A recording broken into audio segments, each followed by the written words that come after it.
I thank the gentleman from Tennessee. On September 26, 2015, Ms. McCarthy, you received an email from Peter Gravatt, Director of the EPA's Office of Groundwater and Drinking Water. The whole point of the email is actually to share Mark Edwards' documentation of the Flint drinking water problems.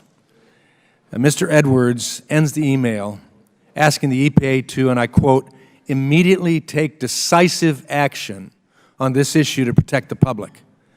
Did you read the September 25th email that included Mark Edwards' request for action? I did. Dr. Edwards is very familiar to this committee and the people of Flint. Do you know who Mark Edwards is? Yes, we've met.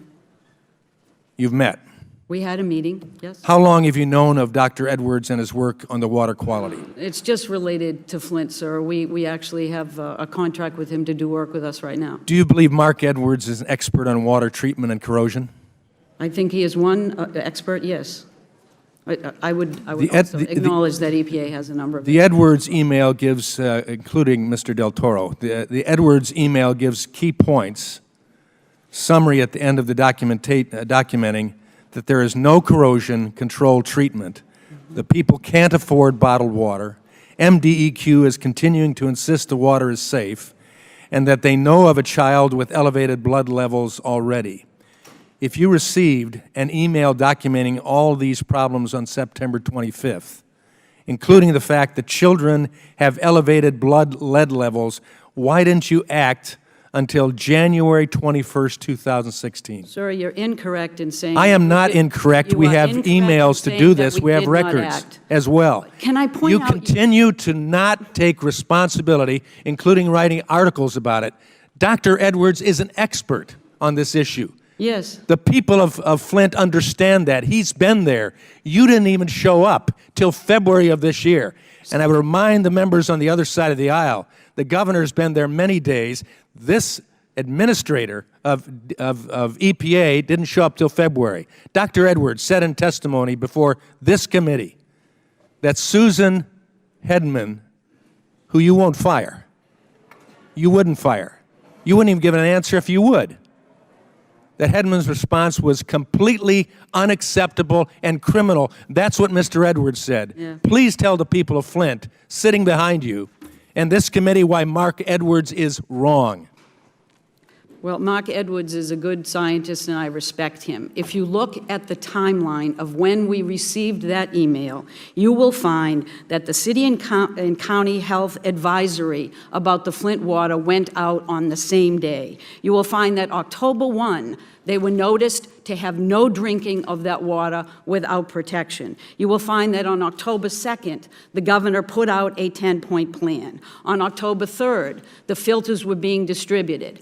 There is no switch that I can turn on. And I'm hearing nothing of your action on that, and you have the law on your side that says in any event of imminent danger or health risk, you have the responsibility to act. At that point in time, you wrote an damage op-ed. had been done. Excuse me.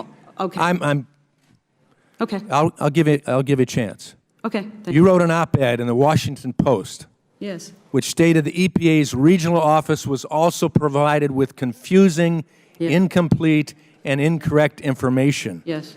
As a result, EPA staff members were unable to understand the scope of the lead problem until more than a year after the switch to untreated water. Did the EPA confirm in early 2015 that Flint's water pipes lacked corrosion control? In early no, sir, I did not know that. The staff were unaware of that.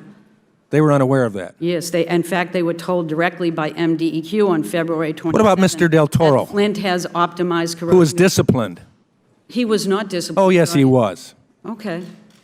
Well, he was not. That's a matter of record as well. No, I'm sorry, sir, it isn't. It's a matter of record. At Tuesday's hearing, Dr. Edwards said some of the documents he received from EPA through FOIA requests are nearly 90% redacted.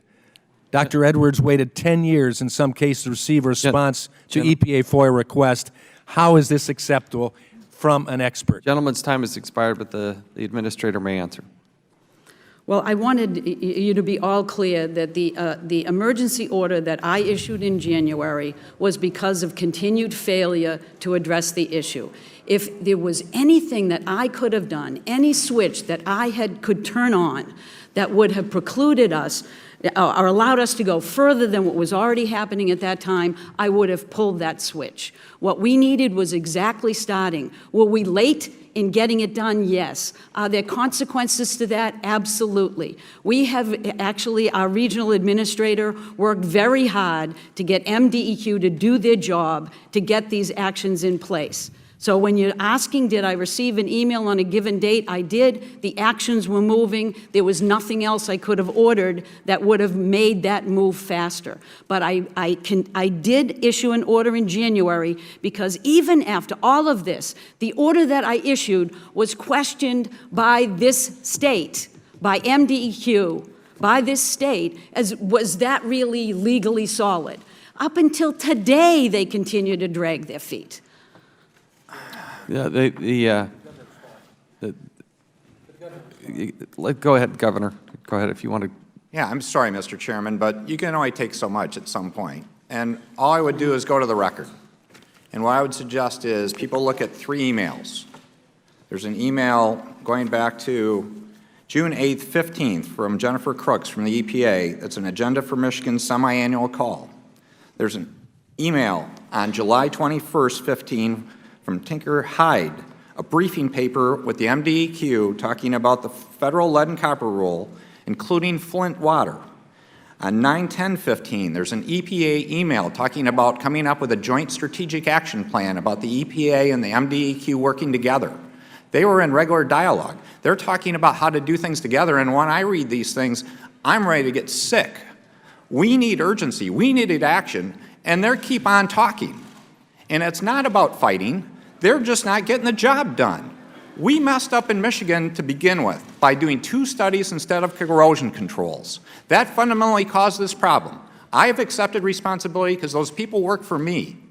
But it's something different to have this continuing dialogue to say it was solely us. This could have been stopped sooner if other people could have also spoken up.